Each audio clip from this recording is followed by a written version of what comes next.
ओम शांति। आज हम सभी आपस में विशेष इस बात पर रूह रेहान करते हैं कि बाबा ने इस गाडली यूनिवर्सिटी की हमको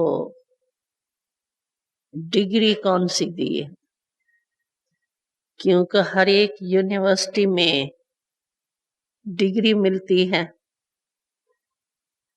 तो इस हमारे राजयोग या गाडली यूनिवर्सिटी कहो, न्यारी यूनिवर्सिटी कहो, इसकी डिग्री क्या है आप सबको मालूम है? इसकी डिग्री कौन सी है? हाँ? सर्वगुण संपन्न, संपूर्ण निर्विकारी, 16 कला संपन्न, देवता, मर्यादा पुरुषोत्तम, संपूर्ण हंसक, ये सारी हमारी डिग्री है। तो अभी आज इस पर सोचते हैं कि जो हमारी ये डिग्री है उसमें जो विशेष बातें हैं, पहले तो है सर्वगुण संपन्न, फिर 16 कला संपूर्ण, फिर संपूर्ण निर्विकारी, मर्यादा पुरुषोत्तम और संपूर्ण हंसक, ये 5 बातें हैं। अभी इन 5 बातों की जो हमको इस यूनिवर्सिटी में डिग्री मिलती है, उसमें से हमने इन 5 ही बातों के ऊपर कितना अटेंशन दिया है, क्योंकि ये सब चाहिए बातें। अगर एक भी बात में कमी होगी, पुरुषार्थी ही रह जाएंगे, इसमें धारणा स्वरूप नहीं बनेंगे। तो बाबा ने सुनाया था कि कमी की निशानी तीर कमान और संपूर्णता की निशानी मुरली। श्री कृष्ण को मुरली दिखाते हैं और श्री राम को तीर कमान दिखाते। वैसे दोनों ही देवता है, कहते उसको भी देवता है, उसको भी देवता है, लेकिन वो तीर कमान वाला है और वो मुरली वाला है, फर्क है। वो 16 कला है, वो 14 कला है। तो तीर कमान क्यों दिखाया है? वैसे तो अगर त्रेता युग में भी कहें, हमारे गोल्डन एज में, तो कोई तीर कमान की आवश्यकता नहीं है। लेकिन ये तीर कमान की निशानी क्यों दिखाई गई है, तो उसके लिए बाबा ने बहुत अच्छी बात सुनाई थी। तो तीर कमान जो है ना, वो है युद्ध की निशानी। तो जो संपूर्ण नहीं बनता है इन 5 ही बातों में, अगर हम संपूर्ण नहीं बनते हैं और युद्ध करते करते ही शरीर छोड़ देते हैं मानो, तो ये युद्ध करते शरीर छोड़ने की निशानी जो है वो चंद्रवंशी तीर कमान वाला बन जाता है। और जो संपूर्ण बन जाता है, तो बाबा ने कहा ये जो नाचना है, एक तो सत बन गया, संपूर्ण बन गया, तो उसकी निशानी जो है वो मुरली जो है, उसमें आप देखेंगे मुरली का साज सुनने से ही जो बजाता है वो भी मन नाचता है उसका, और जो दूसरा सुनने वाले भी होंगे ना, मुरली बजेंगी, अगर अच्छी ढंग से कोई मुरली बजावे तो आप देखेंगे आपको डांस नहीं भी करने आवे ना, तो भी आपके बैठे बैठे भी हाथ पांव चलेंगे,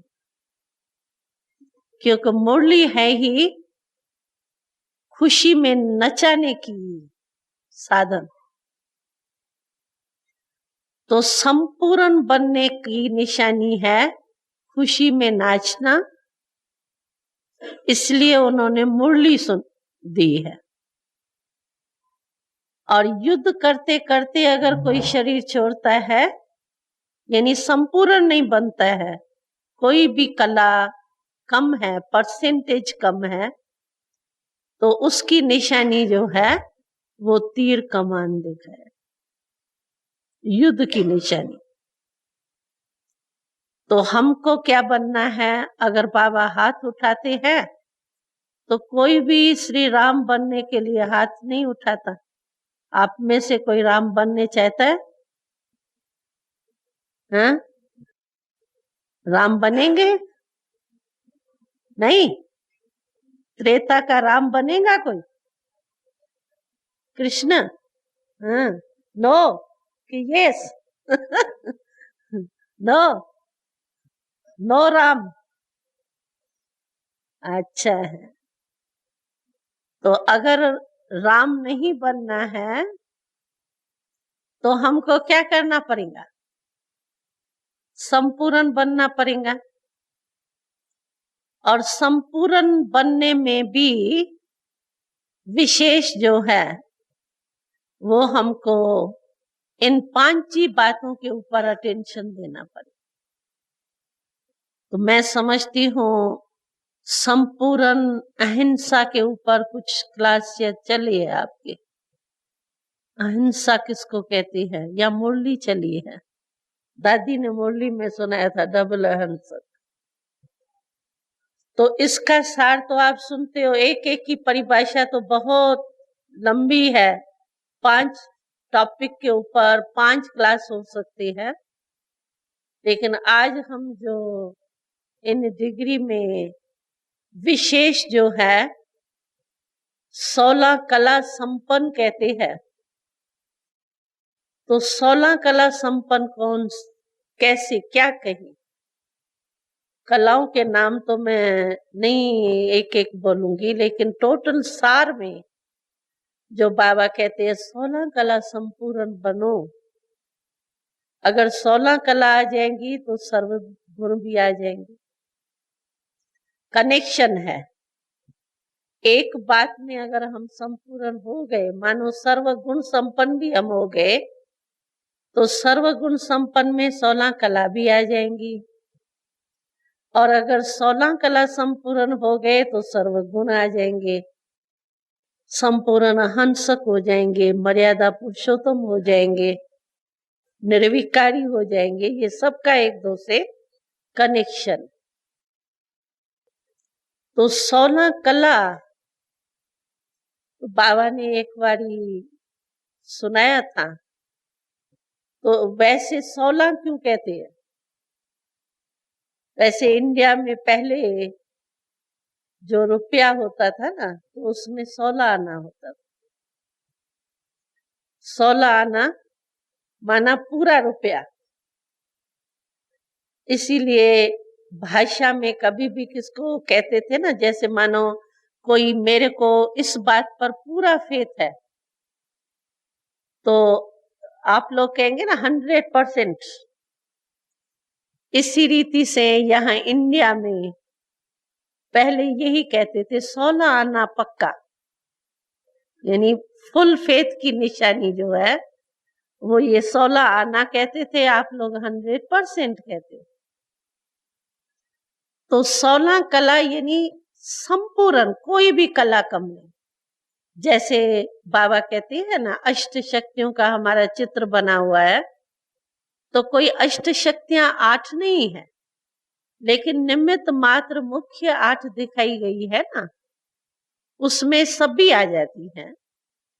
इसी रीति से 16 कला संपन्न का अर्थ है कि कोई भी कला कम नहीं हो, सर्व हो।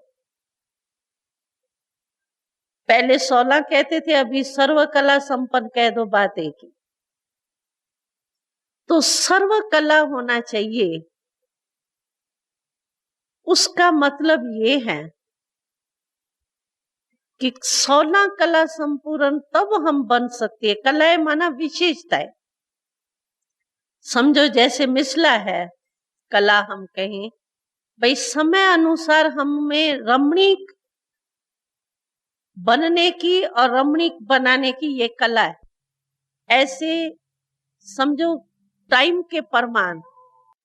कला का भाव यही है कि जैसा समय हो, जैसा संगठन हो और जैसा ही वायुमंडल हो, उस अनुसार हम अपने को उसी प्रमाण एडजस्ट कर सकें, ये कला है।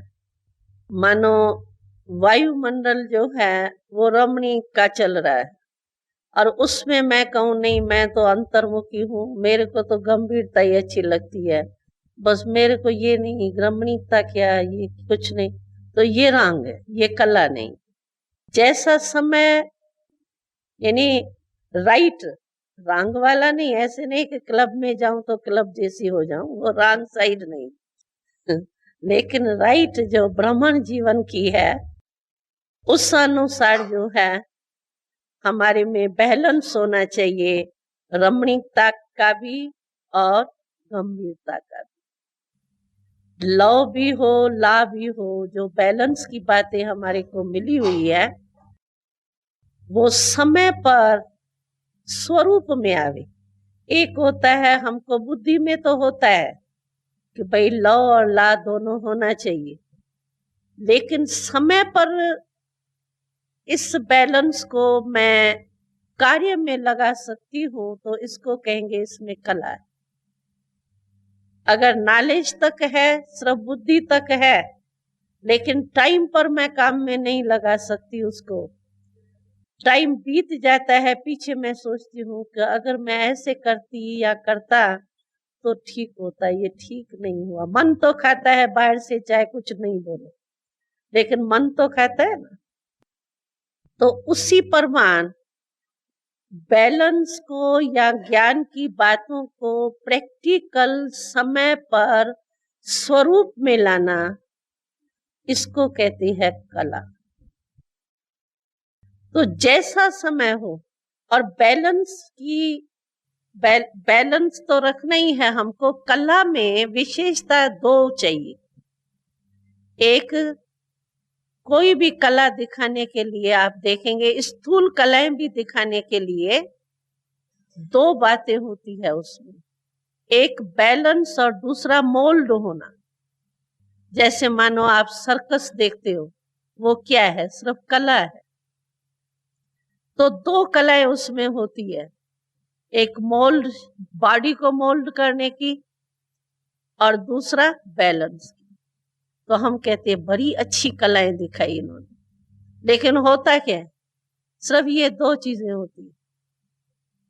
इसी रीति से हम कोई भी कला विशेषता अपनी दिखाने चाहते हैं या धारण करने चाहते हैं, तो इसमें दो बातें हमको धारण करनी पड़ेगी, एक बैलेंस की और दूसरी मोल्ड।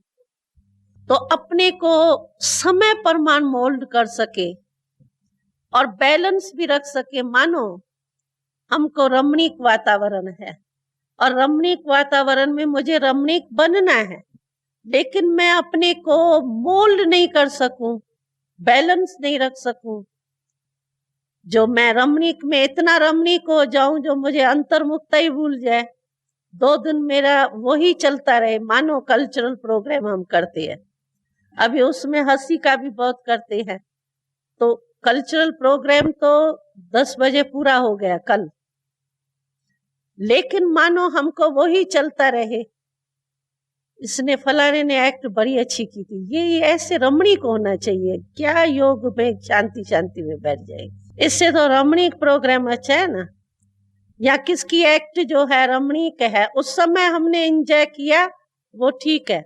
उस समय ऐसे भी नहीं वो हंस रहा है और मैं ऐसे ऐसे रोने जैसी शक्ल करके बैठूं, तो वो रंग है। लेकिन टाइम पूरा हुआ, रमणीकता का पार्ट पूरा हुआ, और फिर योग का हो तो योग के टाइम मुझे वही रमणीकता खींचती रहे, तो ये बैलेंस है। और ये अपने को मोल्ड करने की शक्ति है। जिस समय जो पार्ट चला उस समय अपना वही स्वरूप हुआ, और पार्ट चेंज हुआ तो हमारा भी चेंज हुआ। इसको कहते हैं मोल्ड होने की शक्ति।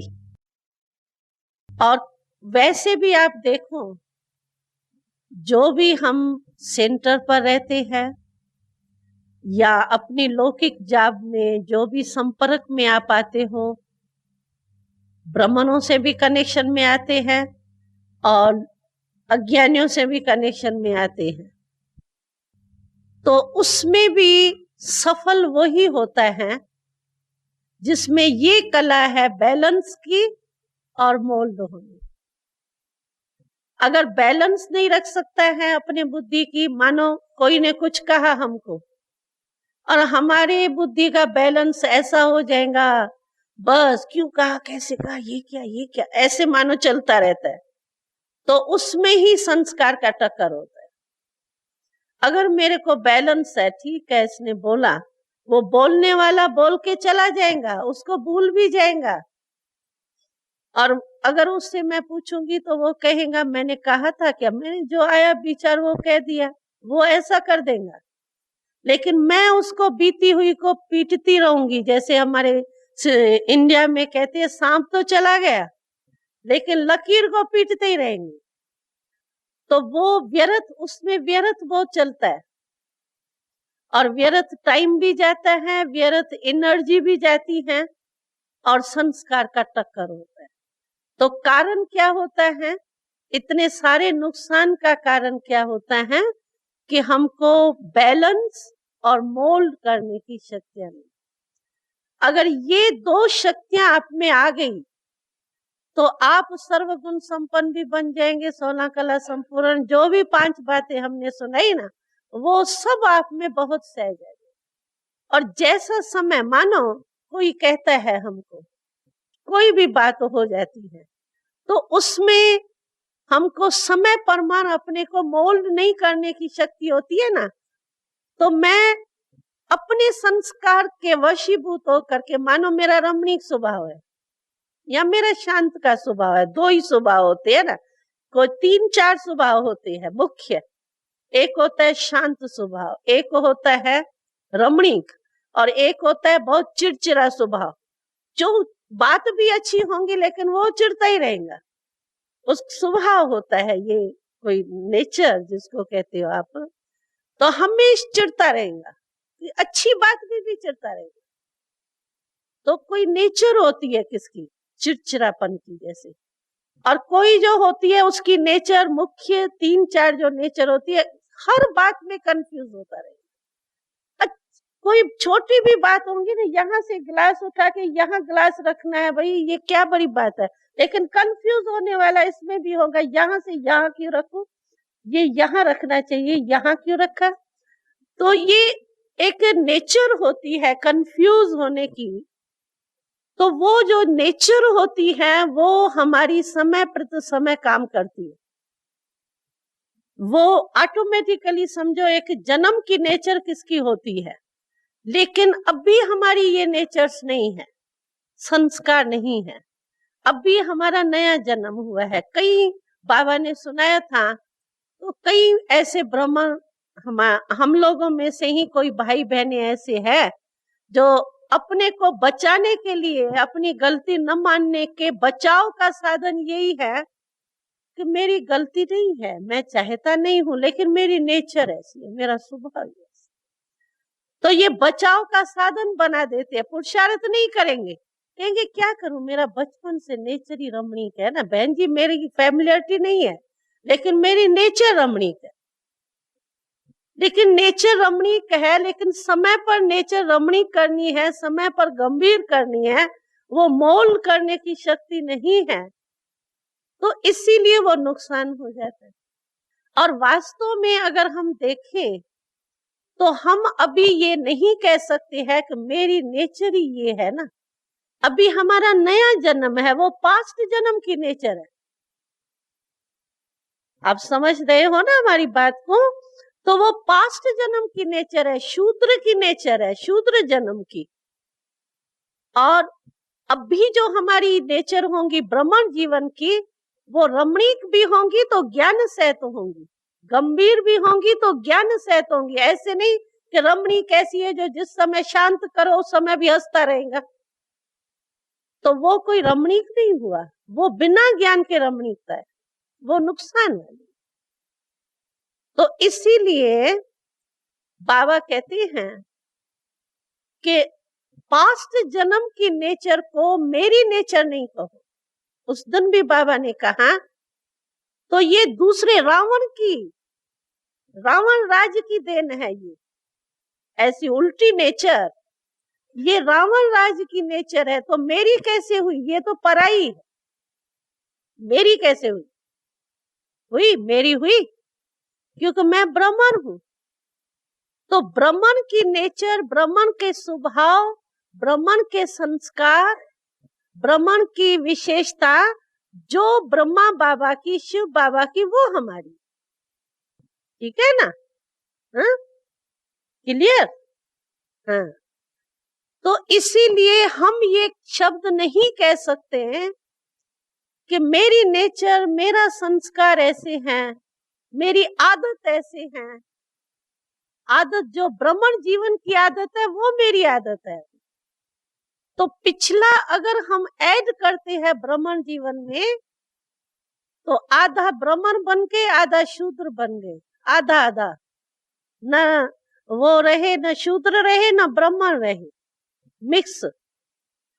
तो वो जीवन जो है ना, उसमें कभी भी आप खुश नहीं रहेंगे, संतुष्ट नहीं रहेंगे। इसीलिए बाबा कहते हैं कि इस समय हमारी जो नेचर है, हमारे जो स्वभाव संस्कार हैं, वो वास्तव में जो ब्रह्मा बाबा के, क्योंकि प्रैक्टिकल में जो हमारे कर्म के सैंपल है वो ब्रह्मा बाबा है।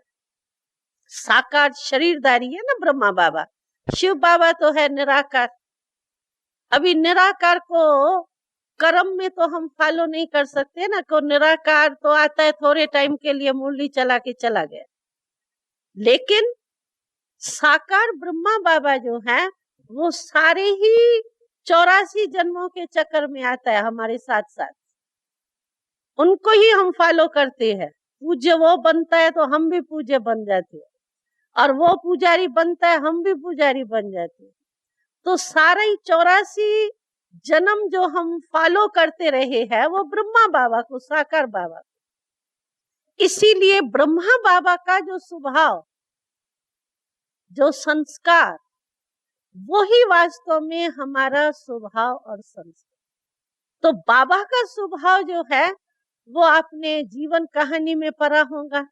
बाबा की नेचर क्या थी, ब्रह्मा बाबा की, वो कहानियां तो आप लोगों ने समय प्रति समय, विशेषता यही कला बाबा की थी, जो बच्चे से बाबा मिलेगा ना, जैसा समय होगा वैसा रूप धारण करेगा। समझो किसको अभी सखा रूप में बहला रहा है, तो सतगुरु के रूप में बाबा दिखाई नहीं देगा। चाहे इतना बाबा बुजुर्ग तन था, लेकिन बच्चों के साथ जिस समय बात करता था ना, तो इतनी बड़ी बुजुर्ग बॉडी दिखाई नहीं देती थी। जैसे ऐसे ही लगता था बाबा भी बच्चों के साथ बच्चा ही हो गए।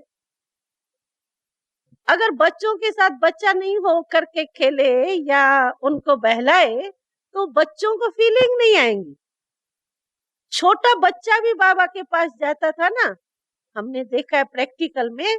छोटा बच्चा बाबा से मिलके आएगा ना तो कहेगा ये बाबा तो मेरा है, तुम्हारा नहीं है, मेरा है बाबा।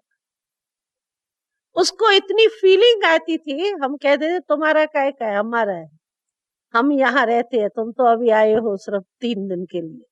तो भी वो कभी नहीं मानता था तो हमारा बाबा नहीं है, तुम्हारा है, कहेंगे नहीं पहले मेरा है बाबा। तो ये एक समझो कला है जो बाबा में देखी प्रैक्टिकल में, मोल्ड होने की भी और बैलेंस। वहीं बाबा हम लोगों को समझो, यहाँ क्लास में तो ऑफिशियल बाबा की मुरली चलती थी, शिव बाबा की प्रवेश था और मुरली ऑफिशियल चलती थी। और फिर समझो हम यहाँ हाल से चैम्बर में जाते थे, बाबा के कमरे में होमली रीति से बैठते थे, उसको हम कहते थे मुरली के बाद चैम्बर में गए, तो उसको हम शब्द ये कहते थे।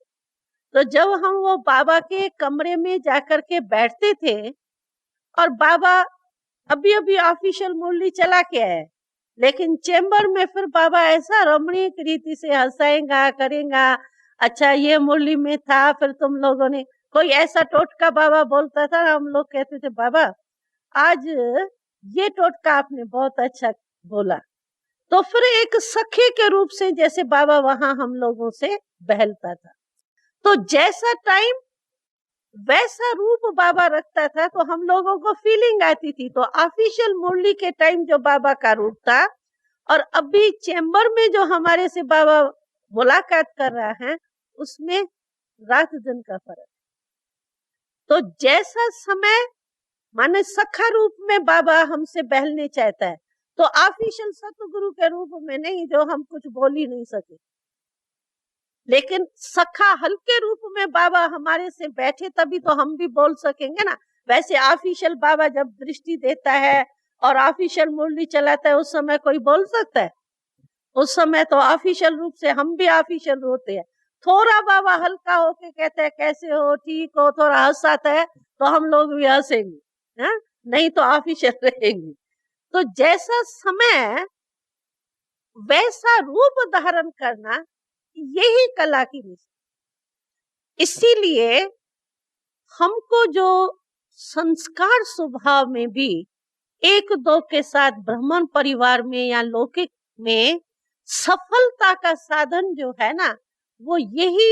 अब 2 शक्तियां अगर आपने धारण की तो आपने 16 कला आ गई। ऐसा नहीं। और क्या होगा जब हमारे में बैलेंस होगा ना, तो जहां बैलेंस होता है ना, एकाग्रता होती है बैलेंस।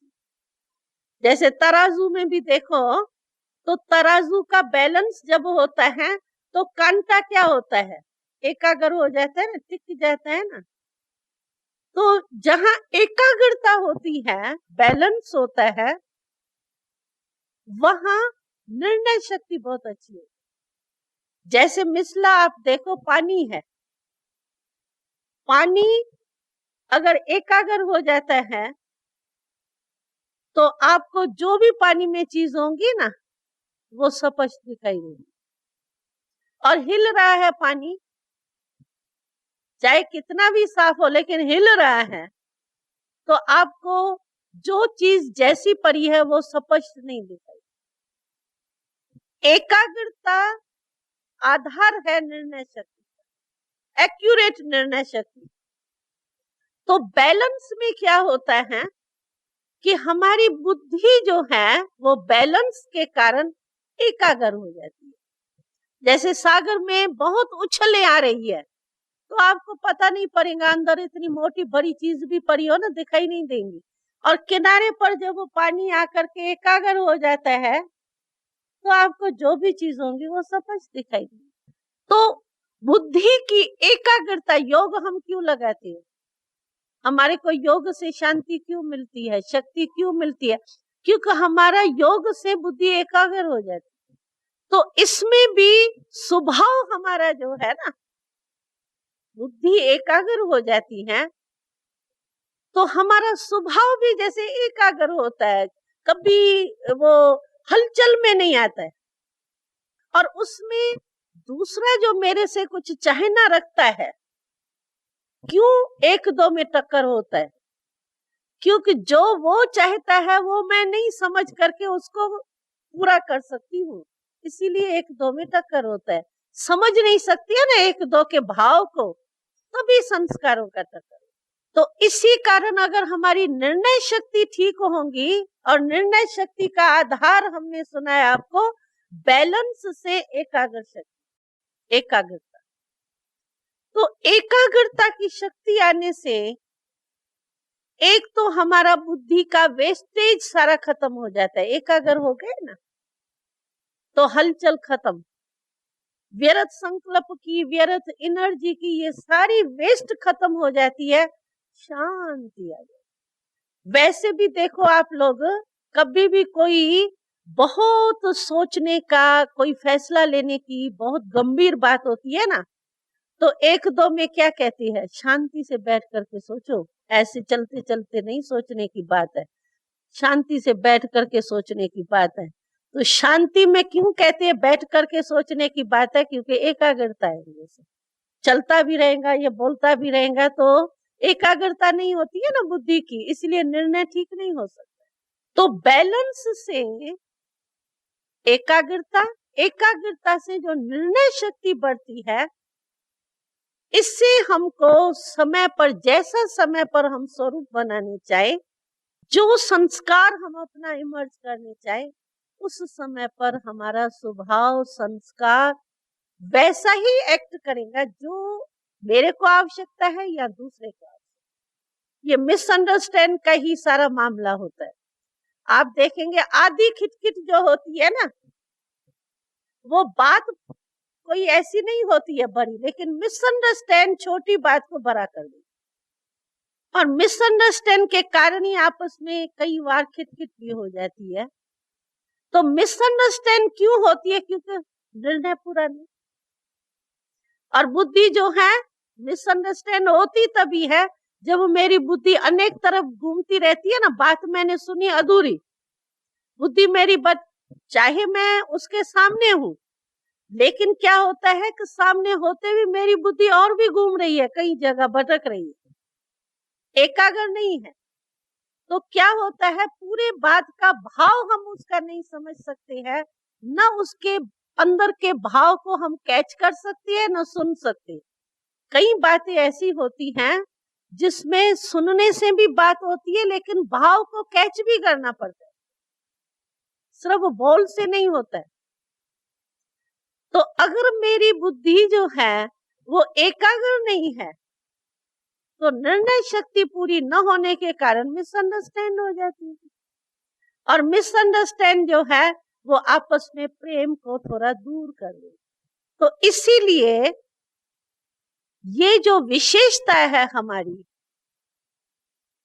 इसको जरूर धारण करना चाहिए। बाबा दूसरे शब्दों में हमको कहते हैं कि रियल गोल्ड की निशानी क्या होगी?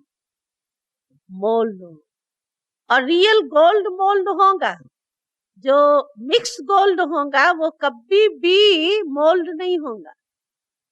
हम लोग पता नहीं कहाँ विदेश में गए थे, मुझे शहर याद नहीं, वहां बहुत एक म्यूजियम था, उसमें पुराने सोने का दिखाते थे, मरते थे तो भी सोना पहन करके। मैं साउथ अमेरिका ही था, तो उसमें म्यूजियम में दिखाया था सच्चा सोना पहले कैसे था। तो ऐसे ही था जैसे एकदम पतला सा, लेकिन रियल था, और उसको जैसे भी मोल्ड करो तो मोल्ड हो सकता है, और जो वैसे मिक्स करके बनाते उसको तो आप ऐसे नहीं कर सकते। तो बाबा कहते तुम रियल गोल्ड हो, मिक्स वाले नहीं हो। 16 कला माना रियल गोल्ड, और 14 कला माना अलय मिक्स। तो हम रियल गोल्ड हैं, तो रियल गोल्ड की संपूर्ण 16 कला का जो कहते हैं, 16 कला संपूर्ण, तो 16 कला संपूर्णता का अर्थ ही ये है कि हम रियल गोल्ड बने। तो उसमें ये मोल्ड होने की शक्ति जो है वो जरूर होगी। इसमें निर्णय शक्ति भी आ जाएंगी, परखने की शक्ति भी आ जाएंगी, सब जो भी है ना, जो आप जिस समय आपको यथार्थ बोलना चाहिए, जो बोलना चाहिए, और जो रूप आपका उस समय होना चाहिए वही हो। बनाना नहीं पड़ेगा, मेहनत नहीं करनी पड़ेगी, लेकिन ऑटोमेटिकली हो। क्यों? कि हमारे में बैलेंस और मोल्ड की शक्ति है, तो ऑटोमेटिकली जैसा समय मेरे सामने आएगा और जैसा स्वरूप मेरे सामने आएगा वैसे ही वो हो जाए। जिसको अभी लास्ट मुरली में भी बाबा ने कहा ना, नब्ज परखने की शक्ति चाहिए। डॉक्टरी का कोर्स एक ही सभी पास करेंगे।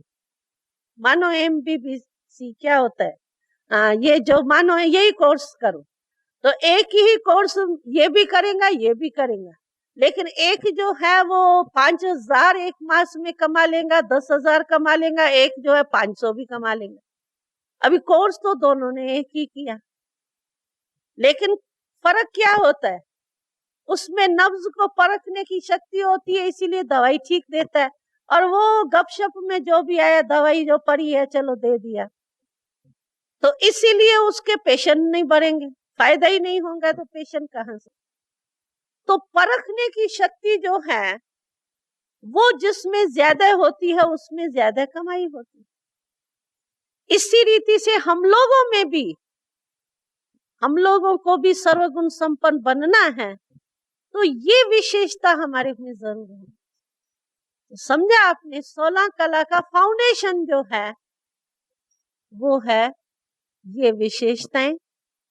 इससे जो भी कला आप चाहे, जैसा समय वैसी कला,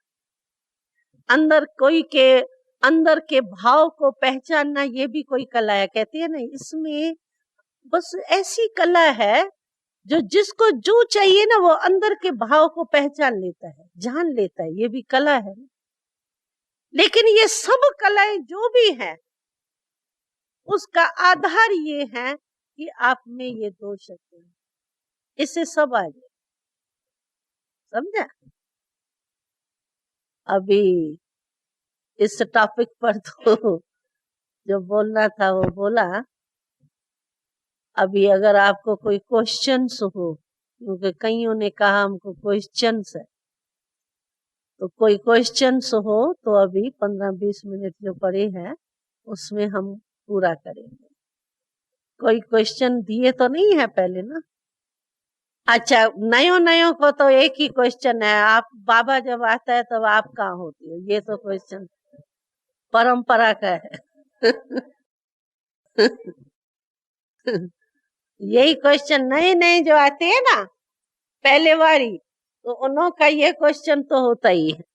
आपका है कोई का ये क्वेश्चन है? Yes yes. दूसरी बात ये है कि ये दिव्य दृष्टि जो है ना, जिसको ट्रांस हम कहते हैं, तो ये ट्रांस जो है ना, कई कोशिश समझते हैं, तो हमको भी तो ट्रांस का अनुभव होना चाहिए ना। तो क्या करे बहन जी, ऐसा क्या पुरुषार्थ है जो हमको एक बारी तो ट्रांस में देख के आए, तो बाबा का वतन देख के आए, या शिव बाबा की लाइट थोड़ी देख ले, तो एक बारी तो ट्रांस में जाना चाहिए ना। चलो हम इच्छा नहीं रखेंगे, लेकिन एक बारी तो देखें।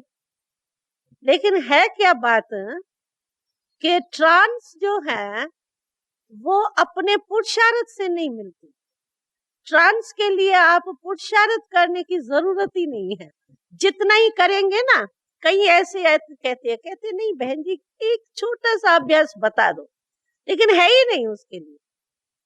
और जितना ही आप कोशिश करेंगे ना, मैं ट्रांस में जाऊं, उतना ही नीचे उतरेंगे। क्यों क्या होता है कि ट्रांस माना शरीर से परे हो जाना। तो अगर आप में ये संकल्प होगा ना, मैं ट्रांस में जाऊं, थोड़ा देखूं, अच्छा थोड़ी रोशनी आने लगी है, सफेद है, लाल है, मानो ये चलेगा ना आपका, तो ये संकल्प जो आपका होगा ना वो आपको नीचे ले जाने भी होंगे ना, आप ट्रांस में तो भी उतर आएंगे। इसीलिए ट्रांस में जाने के लिए कोई पुरुषार्थ की आवश्यकता नहीं है, ये शिव बाबा का वरदान। अगर आपको ये वरदान ड्रामा अनुसार आपका पाठ होगा तो आप नहीं भी सोचेंगे तो चलते फिरते भी आपको हो सकता है। ना उम्मीद नहीं रह बनना, कभी भी हो सकता है, लास्ट तक भी हो सकता है। तो होना होगा अगर आपको ट्रांस का अनुभव, तो अचानक कभी भी होगा। अगर आप पुरुषार्थ करेंगे तो और ही नहीं होगा, क्योंकि है ही नहीं ना, राइट ही पुरुषार्थ नहीं है ना उसका। तो ये एक वरदान है या ड्रामा में एक पार्ट है। अभी मैं आपको बताऊं तो मुझे तो पता ही नहीं था कि ट्रांस शब्द भी क्या होता है। 8 साल की हम थी, 8 साल के बच्चे को हमको ये भी पता नहीं था तो रामकृष्ण भी कोई होता है। लेकिन 8 साल में हमको पहला साक्षात्कार हुआ श्री कृष्ण का। तो पता भी नहीं था मुझे, मैं बता भी नहीं सकती थी। तो मैंने कृष्ण देखा या क्या देखा, हमको क्या पता ये कृष्ण होता है या क्या होता है। बचपन था ना। तो अगर होना होगा तो मुझे जैसे पता कृष्ण का भी नहीं, ट्रांस का भी नहीं था। और अचानक ही बैठे बैठे खेल रहे थे धागे से। छोटे बच्चे होते हैं ना, सत्संग में गए बाबा के, और समझ में मुरली बुरली भी नहीं आती थी, छोटे थे ना। लेकिन माँ के साथ गए, धागे वो दरी जो होती है ना बिछाने की, बच्चा और कुछ नहीं मिलता तो क्या करता तो जो दरी बिछी हुई थी उसके धागे की गांठे ही बांध रहे थे, खेल रहे थे। लेकिन जब ट्रांस में जाना था, वरदान था बाबा का, तो हमको पता नहीं पड़ा और हम गुम हो गई, ट्रांस में चली गई। तो इसीलिए ट्रांस जो है वो एक वरदान है या ड्रामा में पार्ट। इसलिए आप कोशिश करेंगे तो ये व्यर्थ कोशिश होगी। योग भले लगाओ, योग हमारी चीज है, योग अलग चीज है, ट्रांस अलग चीज है। मानो मैं ट्रांस में जाती हूँ, 8 बरस से मेरे को ट्रांस का अनुभव है, तो मैं कहूँ बस ट्रांस में जा सकती हूँ, मैं योग क्या लगाऊं, बस मैं गुम हो जाती हूँ। लेकिन नहीं, ट्रांस बाबा का वरदान है और योग अपनी पुरुषार्थ की प्रारब्ध मिलेंगी। तो ऐसा नहीं हम कर सकते हैं कि हम ट्रांस में चले जाते हैं तो बस सर्वगुण संपन्न का मेरे को तो डिग्री मिल गई। नहीं, फिर भी हमको योग लगा करके, ज्ञान की धारणा करके, हमको अपना पुरुषार्थ जो है वो जैसे आप करते हो वैसे ही करना पड़ेगा। बाकी ट्रांस में ये सिर्फ मदद है कि मानो कोई चीज कोई देख करके आता है और देख करके आके सुनाता है तो दूसरों को भी उससे एक स्पष्टीकरण हो जाता है, ये सेवा हो जाती है। मानो अभी मैं ट्रांस में जाती हूँ, बाबा आता है, तो ट्रांस में जाती हूँ तभी बाबा आता है ना, ट्रांस का पार्ट है हमारा, तभी बाबा ने हमको निमित्त बनाया मानो। लेकिन ऐसे नहीं कि मैं ट्रांस में चली जाती हूँ, बाबा मेरे में आता है और बाबा इतनी सेवा हमारे से करा रहा है, ठीक है हम तो पहुंच गए, पार हो गए। फिर भी हमको जैसे पुरुषार्थ करना पड़ता है वैसे ही करना। और योग जो है वो अपनी, कहते हैं ना, अपनी कमाई का जो होता है, बाप की कमाई और अपनी कमाई में फर्क होता है ना। तो योग जो है वो अपनी कमाई और ट्रांस जो है वो बाबा की कमाई है, वरदान। तो इसीलिए ये ट्रांस अलग चीज है और योग जो है, ज्ञान जो है, दिव्य गुणों की धारणा जो 4 सब्जेक्ट हमारी है, वो अलग चीज, वो है पढ़ाई और वो है वरदान। समझा आपने? बाकी जिस समय भी बाबा आता है, ये क्वेश्चन होते हैं बहुत करके, तो जिस समय बाबा आता है तो पहले तो जैसे सभी ट्रांस में और भी जाते हैं वैसे हम भी यहाँ आके बैठते हैं ना, तो पहले तो हम ट्रांस में जाते हैं। ट्रांस में जाने माना सूक्ष्म वतन में पहुंचते हैं। तो जब सूक्ष्म वतन में पहुंचते हैं तो वहां बाप दादा ब्रह्मा बाबा के आकारी शरीर द्वारा हमको शिव बाबा मिलता है, इसको हम कहते हैं बाप दादा। तो होता तो ब्रह्मा का ही आकार है ना, उसी में शिव बाबा मिलता है। तो पहले जैसे हम जाते हैं तो ये ऐसी बात पूछते भी हैं, तो पहले से ही फिक्स होता है डेट्स, और बैठती हूँ माना तो बाबा को आना है, नहीं तो मैं बैठू ही क्यों, प्रोग्राम तो फिक्स होता है। तो फिर बाबा हमसे मुलाकात करके और फिर बाबा कहता है अच्छा भाई, ऐसे कहता है। और फिर उसके बाद जब बाबा प्रवेश होता है तो ऐसे नहीं है कि मैं इस शरीर में नहीं होती हूँ, इतने घंटे शरीर से आत्मा निकल जाए फिर तो वापस ही नहीं आएंगे, फिर तो मैं परम धाम चली जाऊंगी। लेकिन वो होती इसी शरीर में ही है आत्मा। लेकिन क्या होता है, जैसे आप देखो टीवी है या रेडियो है, उसके स्विच होते हैं ना, चैनल भी आप घुमाते हो तो जिस चैनल पर आप वो स्विच ऑन करेंगे तो वो सुनने आएगा ना। अगर आप स्विच ऑफ कर दो तो कितना भी चल रहा हो प्रोग्राम आपको सुनाई देगा नहीं, फिनिश, साइलेंस। तो इसी रीति से हमारे ये स्मृति का स्विच जो है ना वो ऑन होता है, ऑफ होता है, ऑन नहीं होता है, समझा। इसीलिए मैं होती यहीं हूँ, शरीर में ही होती हूँ, लेकिन वो स्मृति का स्विच जो है वो हमारा जो है वो ऑफ होता है, इसीलिए मैं सुन नहीं सकती और पता नहीं पड़ता हमको तो बाबा इस समय क्या कर रहा है, या बोल रहा है, या बैठा है, या हिलता है, या नहीं हिलता है। जो भी कुछ बाबा करता है उस समय समझो हमारी शरीर की जिम्मेवारी जो होती है वो बाबा के ऊपर होती है, हमारे ऊपर नहीं होती। चाहे टांग नीचे करे न करे वो बाबा के ऊपर है, हमको पता नहीं पड़ता है। तो इसीलिए होते हम यहीं शरीर में है, लेकिन मर्ज होते हैं। और जब मैं आती हूँ अपने, बाबा चला जाता है तो उस समय भी मैं अपने को बाबा के वतन में ही देखती हूँ, और बाबा वतन में हमसे फिर मुलाकात करता है और कोई समाचार होता है तो सुनाता भी है। लेकिन बहुत करके तो टाइम इतना लेट हो जाता है, जो बाबा को ये भी होता है कि शरीर को भी तो इतना टाइम हो गया है तो ज्यादा नहीं बातचीत कर सकते हैं। लेकिन अगर कोई डायरेक्शन होता है, मानो कोई से बाबा ने बात की और बाबा को है तो दीदी दादियों को सुनाना चाहिए ये बात या डायरेक्शन देना है, तो फिर हमको वो बाबा सुनाता है और मुलाकात करता है। अगर कोई डायरेक्शन होता है, बातचीत होती है तो बाबा हमको सुनाता है और हम मिल करके यहाँ इसी दुनिया में पहुंच जाते हैं। तो ये होता है। बाकी जितना टाइम बाबा होता है ना उतना टाइम बिल्कुल ही मुझे कुछ पता नहीं। और जब मैं लौटती हूँ उस समय हमारी स्टेज क्या होती है, जैसे कोई बहुत स्वीट साइलेंस के स्टेज से नीचे आवे ना, बहुत स्वीट साइलेंस और बहुत फ्रेश।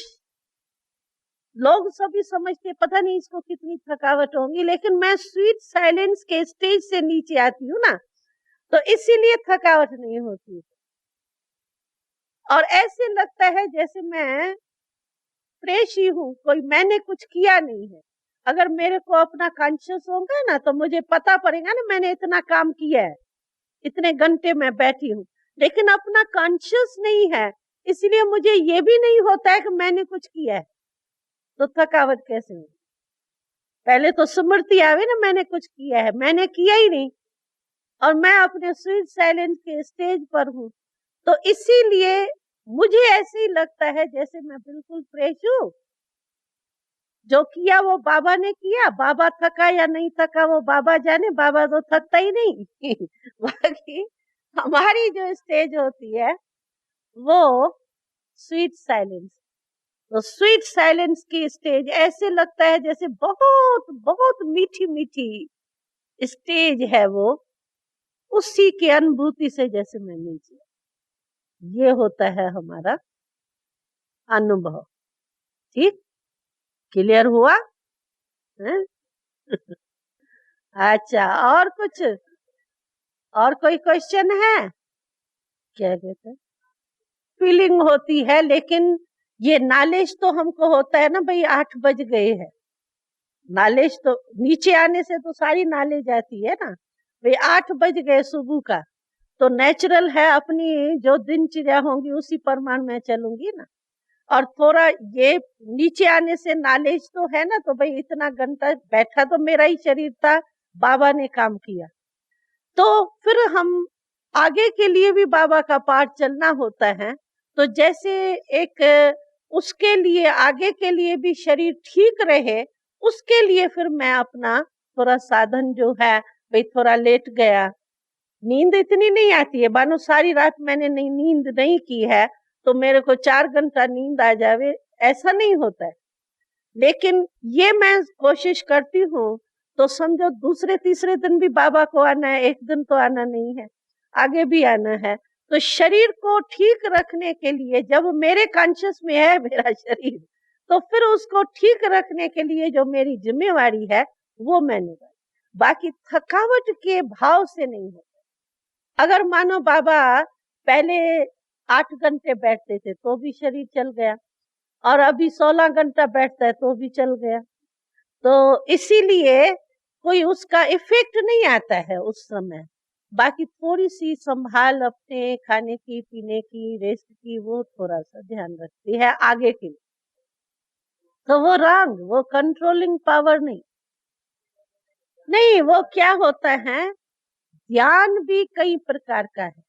एक होता है बाबा ड्रामा अनुसार सेवा के अर्थ बुलाता है, एक मिक्सचर भी होता है, आदत पड़ जाती है जैसे बस अनकॉन्शियस होने की, तो वो रंग, वो योग से कंट्रोल होगा। नहीं तो वो चलते फिरते करे ना योग, बैठे ही नहीं।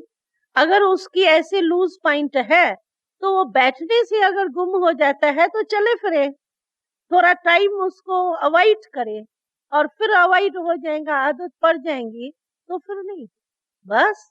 हाँ हाँ, 1 1 क्या कहते हैं, 1 मिनट, 1 मिनट।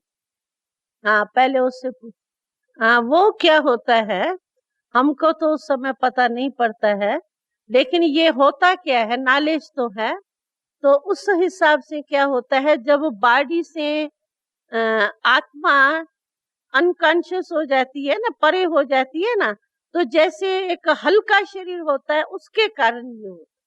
बाकी ये नहीं है कि कोई, कईयों को हल्का भी है, कभी नहीं, ऐसे हल्का भी आता है, कभी जोर से भी आता है।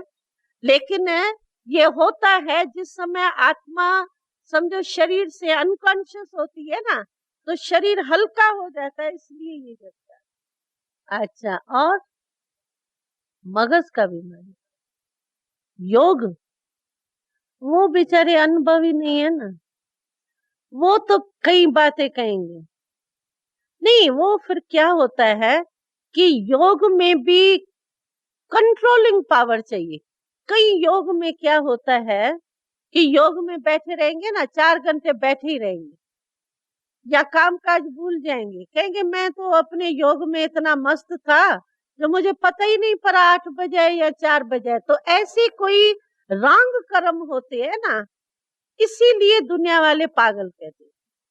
वास्तव में एक बात मैं आपको प्रैक्टिकल मिसाल सुनाती हूँ। एक बारी क्या हुआ, दिल्ली में मम्मा आई थी, मातेश्वरी। तो मम्मा आकर के रही थी, तो क्लास होता था, मम्मा का वाणी चलती थी। तो मम्मा तो एक ही स्थान पर रहती थी, लेकिन सेंटर तो वहां बहुत है। तो सभी सेंटर वाले सुबह के क्लास में जो है वो बसेस द्वारा, कार द्वारा पहुंचते थे। तो एक माता थी, वो, मम्मा की मुरली पूरी हो गई, मम्मा कमरे में चली गई तो वो पहुंची, और उसने आके कहा, मम्मा आज तो मेरा बस में इतना योग लग गया जो मुझे पता ही नहीं पड़ा कि बस स्टॉप आया है, और मैं दूसरे बस स्टॉप पे आगे चली गई, और फिर मुझे लौटना पड़ा, इसलिए मुझे लेट हो गया। तो मम्मा ने उसको कहा कि ये कौन सा योग तुमने किया, ये योग तुम क्या कह रही हो, ये योग किया तुमने, योग तुम किससे लगाती हो, सत्य बाप से लगाती हो, सतगुरु से, सत्य है वो। तो सत्य बाबा से योग लगाना माना हमारा कर्म भी सत्य हो ना। अगर आप इतने, आपको पता ही नहीं पड़ा, ये यानी रंग काम हुआ ना, कोई भी सुनेगा तो इसको उतरना था रजूरी गार्डन और उतर गई जाके तिलक नगर, तो लोग क्या कहेंगे, ऐसा योग तुमको सिखलाया जाता है जो पता ही नहीं, तुमको होश ही नहीं कि मुझे कहाँ उतरना है। ऐसे तो कोई भी तुमको कहाँ ले जाए तो भी पता नहीं पड़ेगा। तो ये रंग काम हो जाते हैं ना हमारे। तो मम्मा ने कहा ये राइट योग नहीं है तुम्हारा, ये उल्टा योग है। सत्य बाब के साथ जो योग होगा तो तुमको अच्छा योग में मस्त हो गई, लेकिन सत्य योग है तुम्हारा, राइट है, तो तुमको टचिंग आनी चाहिए ना। मेरा स्टाफ आ गया, इतनी भी टचिंग नहीं आई सत्य कर्म की, तो तुम्हारा रियल योग यथार्थ योग कैसे हुआ? तो मम्मा ने उसको उसी समय बहुत डांटा। मम्मा ने कहा ऐसा योग कभी नहीं लगाना, ये बाबा को बदनाम कर देगी। तो कभी कभी क्या होता है कि हम लोगों में कंट्रोलिंग पावर नहीं होती है और थोड़ा बह जाते हैं, जैसे हमने कहा ना, तो अपने को एक बैलेंस रखने का, कंट्रोलिंग पावर का नहीं होता है ना, तो टू मच में जब चले जाते, कोई भी बात में टू मच खाना खा लो, टू मच हंस लो, टू मच रो लो, कोई भी बात टू मच आप करेंगे उसमें नुकसान होगा। तो इसी रीति से ये भी टाइम, अभी दफ्तर में मुझे 8 बजे जाना है, मैं योग में बड़ा मजा आ रहा है, दफ्तर का बाबू भले मेरा ही एब्सेंट डाल दे, या दूसरे दिन कहे तुम्हारी नौकरी खत्म हो गई, मेरा तो योग लगा हुआ है, तो ऐसा थोड़ी योगी हुआ। योगी का अर्थ है सत कर्म करने वाला योगी, कर्म योगी भी है ना हम, सिर्फ बुद्धि योग नहीं है हमारा, लेकिन बुद्धि योग के साथ हमारा सत्कर्म है, कर्म योगी है। तो कर्म, सत्य कर्म हमारे होने चाहिए। कर्म हमारे उल्टे हो रहे हैं और हम कहें हम सत्कर्म योग कर रहे, योगी है, तो कैसे मानेंगे? तो कहाँ न कहाँ हमारी कोई गलतियां हो जाती है, जिसके कारण भी लोगों को जो है ना, वो थोड़ा सा ये होता है कि ये योग सीखे है या घर और काम ही उल्टा करने लगे। तो ये भी कहाँ गलती हमारी नहीं होना चाहिए, टाइम हमको टचिंग होनी चाहिए। बाबा तो कहते हैं 4 बजे जो है वो आपको, अगर 4 बजे उठना ही है, हमारी भावना अच्छी है तो मुझे उठना है, लगन है। एक होता है ठीक है थकी हुई तो हूँ, चलो उठ गई तो उठ गई, तो फिर नहीं उठेंगे आप। पहले ही संकल्प आपका कमजोर होता है ना, थकी हुई तो हूँ, उठूंगी, कोशिश करूंगी उठने की, कभी नहीं उठेंगे, क्योंकि संकल्प आपने लास्ट में अंत मते सो गति आपकी वही होगी। संकल्प ही वीक रखा ना सोने के टाइम, तो आपका कर्म भी वीक ही होगा, तो वो नहीं होगा।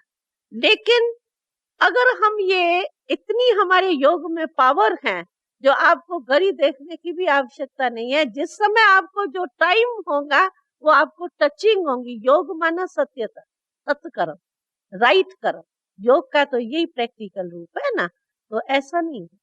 ठीक, अच्छा, और हाँ, क्या कहते हैं, टेम्पररी आता है ना, परमानेंट थोड़ी बैठता है, टेम्पररी होता है ना। जैसे मकान हमारा है तो टैक्स वगैरह सब हमको भरनी पड़ेगी, किराया पर है, अपना मकान है तो सब उनको करना पड़ेगा।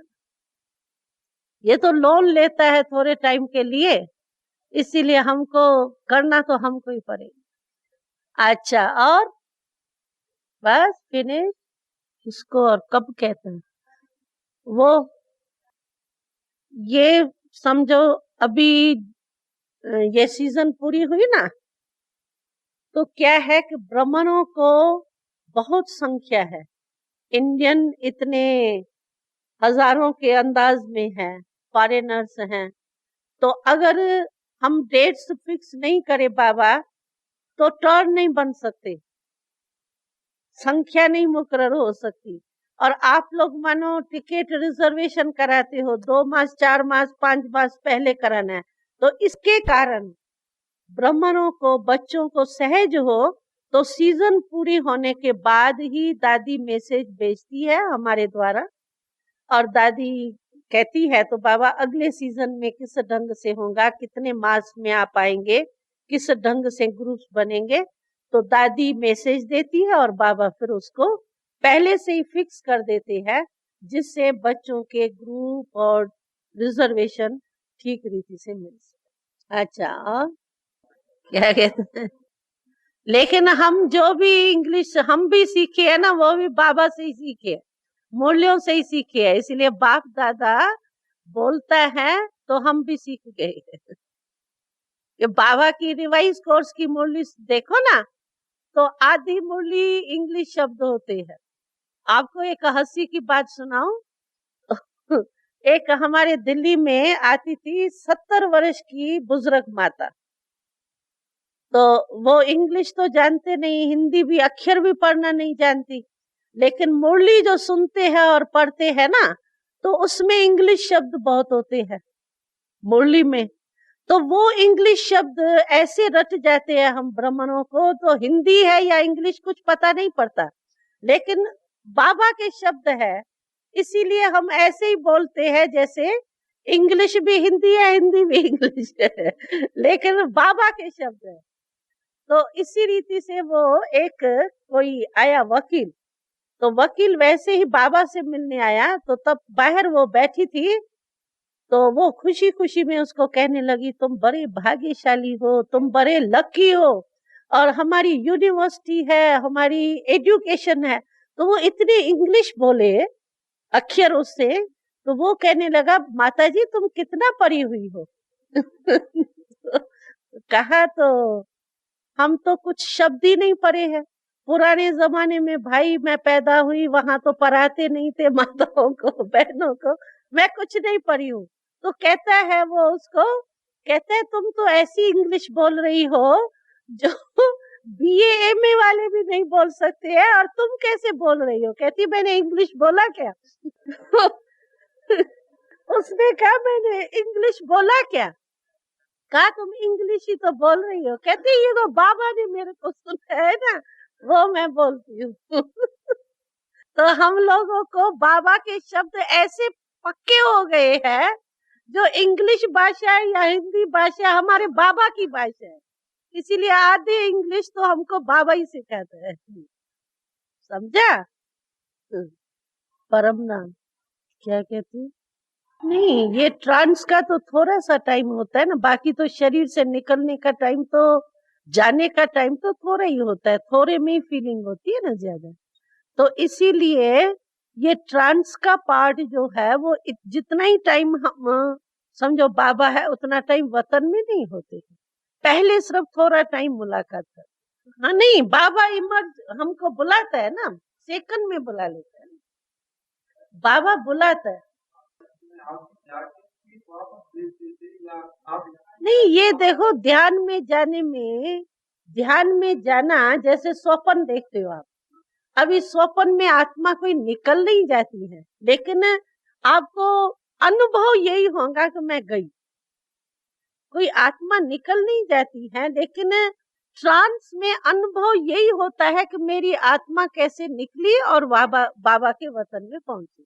जैसे स्वप्न में आपने देखा आप लंदन घूम के आए, तो कोई आत्मा आपकी निकल के लंदन नहीं गई, होती वहां ही है, लेकिन स्वप्न के द्वारा आपको अनुभव रियली होता है कि नहीं मैंने खाया भी, उसकी टेस्ट भी होती है। इसी रीति से हम ट्रांस में जब जाते हैं तो कोई आत्मा निकलती नहीं है, लेकिन ट्रांस के आधार पर अनुभव यही बाबा कराता है। मैं ऐसे ही समझूंगी मैं निकली, ये नहीं मैं समझती हूँ कि नहीं मैं यहाँ हूँ और देख रही हूँ, नहीं, हमको अनुभव यही होता है कि हम बाबा के पास पहुंची, यहाँ से गई, लगता है बस मैं अभी जैसे क्लोरोफार्म लगता है तो बॉडी का कॉन्शियस भूलता जाता है ना, इसी रीति से ही फीलिंग आती है, अनुभव होता है, कोई मनोमय नहीं होता है, लेकिन अनुभव होता है कि मैं गई बाबा के पास। वैसे नॉलेज के हिसाब से देखें तो आत्मा कोई शरीर को छोड़ के नहीं जाती, आत्मा शरीर को छोड़ करके निकले फिर वापस आना मुश्किल है। इसीलिए क्योंकि हिसाब किताब है ना, निकलेंगी तो आगो पर एक बार ही निकलेंगी, बाकी वैसे जो है जब तक शरीर से हिसाब किताब है तो तब तक आत्मा निकलती नहीं है, लेकिन ट्रांस द्वारा अनुभव ऐसा ही होता है। मैं ये नहीं कहूंगी कि नहीं मैं यहाँ स्वप्न के टाइम जैसे आपको नहीं फीलिंग होगी तो कोई स्वप्न मैं देख रही हूँ, वैसे जब ट्रांस के टाइम में हम जाते हैं तो ये नहीं पता पड़ता है कि मैं यहाँ बैठे बैठे वतन में पहुंची हूँ या निकल रही हूँ, ऐसे ही फीलिंग होती है जैसे मैं निकली, आत्मा में जा रही हूँ, आकाश बादल वगैरह सब क्रॉस कर रही हूँ और मैं बाबा के पास। नहीं, वो तो ज्ञान के बिना जो होता है ना, ज्ञान माना नॉलेज, नॉलेज की शक्ति होती है, और बाबा के कनेक्शन से हम जाते हैं, वो तो दूसरे साक्षात्कार है, उसमें कुछ भी बाबा के पास हमारे बुद्धि की डोरी है तो नुकसान नहीं हो सकता है, लेकिन उसमें एडिशन करते हैं अपने मन मत भी, कल्पना भी, तो नुकसान। हमने नहीं देखा। हम लोगों की तो देखो सेवा के अर्थ जाती है ना, तो सेवा के अर्थ जाती है तो डायरेक्ट वहीं पहुंचते हैं और वहीं जो बाबा दिखाता है वही देख के आते। बीच में रुकना देखते हैं ना रुकते हैं। अच्छा, अभी लास्ट क्वेश्चन जिसको भी पूछना हो, लास्ट वो हमारा। यानी बाबा उस समय पानी तो बाबा लेकर के पिएगा, मैं तो नहीं पीऊंगी, या पानी पिएगा या कुछ भी करेगा तो वो तो बाबा करेगा, लेकिन हिसाब किताब बाबा का नहीं है। वो तो पहले ही शरीर की कोई कमजोरी या बीमारी होंगी, वो उस समय भी अपना काम करती है, इसीलिए ये हिसाब किताब हमारा है, बाबा का नहीं है। बाबा तो यूज कर रहा है टेम्पररी। खांसी होंगी तो चलो करके शांत करता होगा या कुछ तो करेगा ना। तो इसी रीति से हिसाब बाबा का नहीं है, सिर्फ उस समय यूज करता है। अच्छा, ओम शांति।